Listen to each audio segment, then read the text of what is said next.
Hello and welcome to another episode of Scott Reads Comics. Today I'm going to cover what if the Fantastic Four had lost the trial of Galactus. This is What If Volume 2, Issue number 15, published in 1990 by Marvel Comics. So we're well into the Iron Age of comics. The Copper Age is pretty much over. And we're going to see What If have a pretty amazing run throughout the early part of the Iron Age, and this one hits pretty hard. We have a cover that is done by our interior art team of Greg Capullo and Sam De La Rosa, which definitely presages the events of the issue. Reed Richards must die is Lilandra's dramatic pronouncement here. So let's dive in.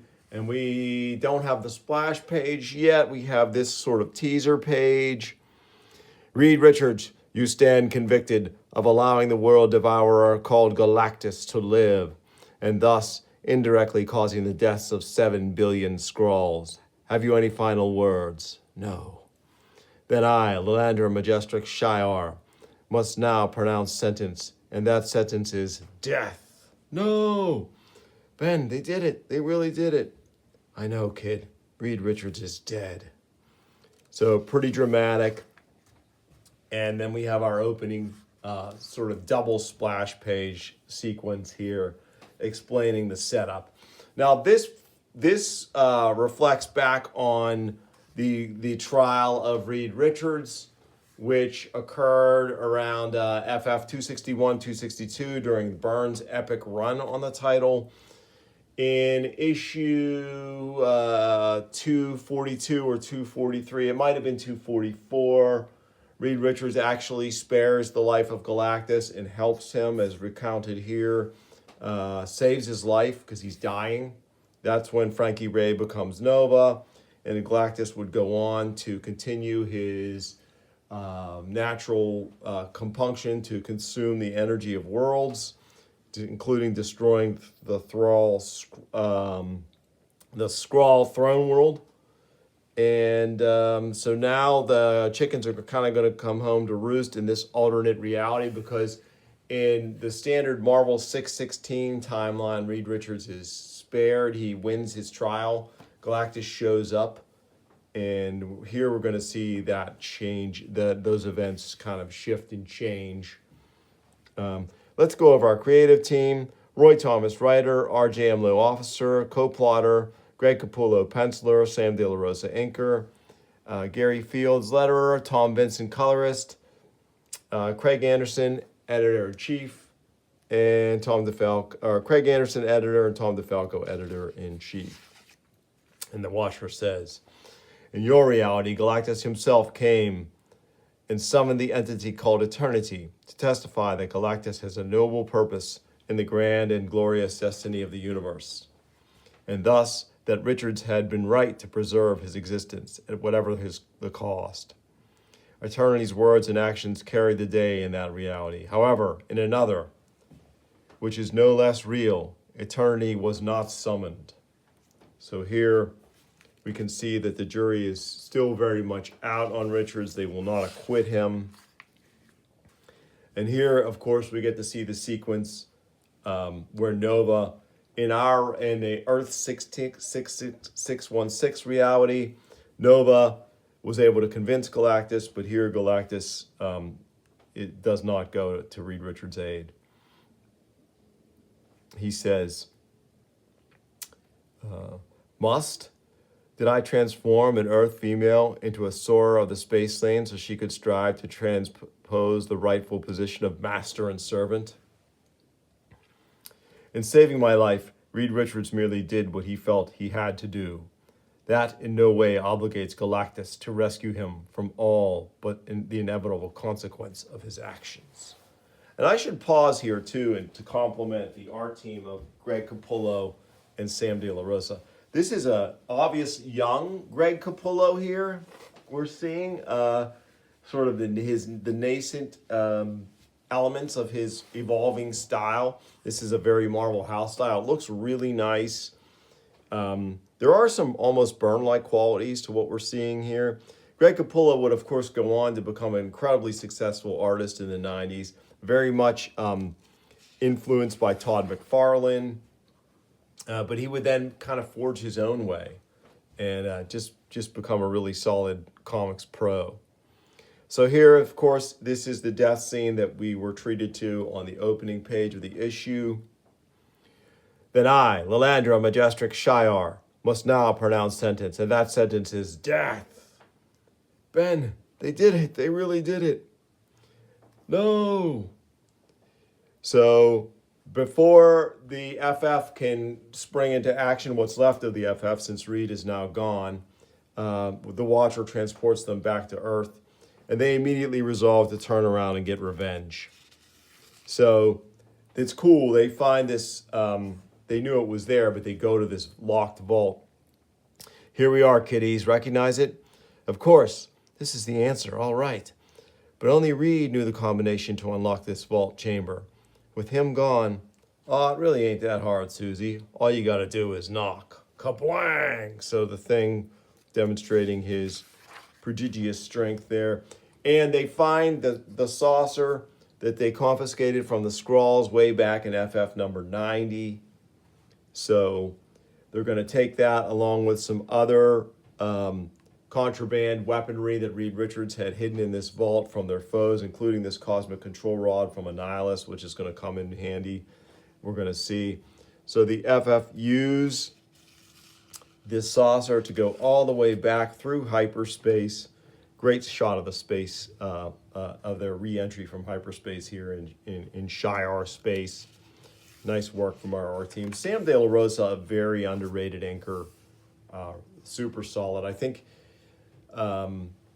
he's done a lot. I don't know if he may have done some full pencils, but I've mainly known him as an inker and never been unsatisfied. So here's kind of how they get Gladiator, who's basically Marvel's Superman, out of the picture. He expresses concern that Lilandra acted as judge and executioner, and so she's not happy with that, and she sends him off on a forced leave of absence. Meanwhile, the FF show up back, and these other Imperial Guardsmen show up to warn Lilandra that they're back in Shiar space. So moving forward here, we get to see a little bit of action as the Human Torch leaves the saucer to take matters into his own hands. And there goes little Hotshot, roasting the ship and everyone in it like he was a human microwave instead of the Human Torch. So right away, the FF are out for blood. The Torch kills these people, these Shiar soldiers, without a second thought. This is a different, and that's the great thing about the What If series, whether it's Volume 1 or Volume 2. I feel like Volume 2, the gloves came off a little more, and there was even more tragedy, more death, more hardcore, perhaps also befitting the era that Volume 2 was published in. But Volume 1 had its share of hard-hitting stories as well. Just check out my coverage of What If number 44, and that was from Volume 1 of the series from back in November. But faced with impossible odds, including Imperial Guard members here, we can see them arrayed before them in a flotilla of ships. The FF used the cosmic control rod to soup up the cannons on the Skrull craft, and let's see what happens. Who knows what will happen after my force beams weld it to the saucer's gun emplacements. Skrull science should magnify the rod's power to the nth degree. Hurry, you fools. Move in for the kill. I don't know why they haven't used the saucer's guns again, but don't give them a chance to. Fire! For shoom! And then they're blown all the way back into their universe by the power of that weapon, and they basically destroy the Shiar homeworld. And Gladiator finds out, of course, after the fact that this happens. So the FF go back to Earth, knowing what they've done. They feel incredible guilt because they killed a bunch of innocents, in addition to those responsible for Reed Richards' execution. Meanwhile, in reaction, the galactic denizens unite, seeing that Earth is a threat. They're going to go and deal with the situation directly. This is a particularly Byrne-like panel here too. I really like the gladiator visage depicted in this panel by Capullo and Della Rosa. And we can see Gladiator calling for, "Now, however it stands nakedly revealed as a very real menace to any world which dares oppose its boundless ambition, its ruthless lust for power, and it should be dealt with for once and for always. Brothers, I call for a vote." The resultant roll call takes hours to complete, but when it is done, the vote is nearly unanimous. The Earth must die. So the Skrulls, obviously aggrieved by what's happened to their homeworld. Those Skrulls who've survived they have their own sort of inner game that they're playing as well. And meanwhile, the Invisible Woman goes on national world television, really, and basically confesses everything that happened. And it's cool. We get a little slice of the Marvel Universe life here, each one's reaction. The Punisher, the FF did what they had to do. If these Shi'ar know what's good for them, they'll call it even. Wolverine, I ain't scared of those ET types, darling. Frag them if they can't take a joke. And it goes on. And the Avengers are alerted. They know the aliens are coming. And we get a touching moment here between the Invisible Woman, Sue Storm, and her son, Franklin. So they have a moment. And then keep in mind, too, the Invisible Woman is pregnant during all this with her second child, which in Earth 616, she unfortunately loses the child in a miscarriage. That was brilliantly told. That story was brilliantly told by Byrne during his run. The Skrull ship, which they had turned over to the United Nations, they basically sneak in, kind of in a repeat of their origin. They sneak onto the ship and steal it. And effectively, they are going to try and make up for what's happened in some way. So here we go. They're going to encounter the Skrulls. I think you're right, Johnny. If that saucer's carrying that kind of firepower, I'm way ahead of you, Susie. The Skrulls are trying to pull something on the rest of the aliens. So they discover the Skrulls' treachery in trying to redeem themselves. They may have found their path to redemption here. The Fantastic Four, even with Reed Richards dead, this trio of Titans thinks of themselves by that far-famed appellation. And indeed, when Sue Richards' force field has enabled the Human Torch to burn his way through the second saucer's gleaming hull, it is, as the Fantastic Four, they attack. Go get him, people. Good thing you said that, Squirt. Otherwise, me and Susie would have never thought of it. You are too late. The Omniwave is already programmed to obliterate the Allied flotilla. So the Skrulls are going to use an Omniwave projector to destroy all of the other aliens' military power so that the remnants of the Skrull Empire can take over what's left of the Galactic Empire with their military defanged. So that's it. They plan to destroy the combined fleet and blame it on Earth. Once a Skrull, always a Skrull. This wall of fire should keep them off our backs for a while. They're lucky we're kind of touchy about killing anybody else. Well, I guess they've decided they're not going to kill any longer. And here they find the Omniwave projector. and they can see the alien flotilla bearing down on them. And the Skrulls are maintaining the deception here. And the FF use their combined powers here to try to solve the problem. The next instant, 3 grim figures hurl themselves at the Omniwave projector. They cannot know if its threatened explosion will engulf only the immediate area or perhaps the entire alien armada as planned. Either way, it is a risk they must take.